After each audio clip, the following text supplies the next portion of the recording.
Lord, ibigay mo po sa akin ang dapat kong gawin sa araw na ito.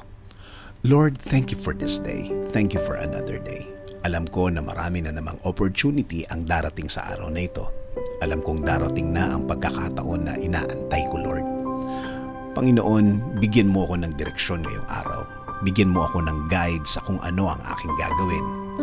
Lalo na sa mga problema na dumating sa aking buhay ngayon, na may mga pagkakataon na nalilito na din ako, Lord.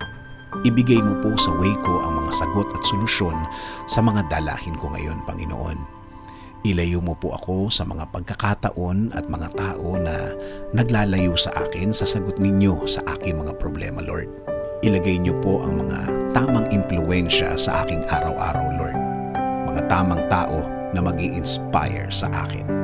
Mas magbibigay ng mga paliwanag tungkol po sa buhay at lalong-lalo na sa inyong presensya at pagmamahal.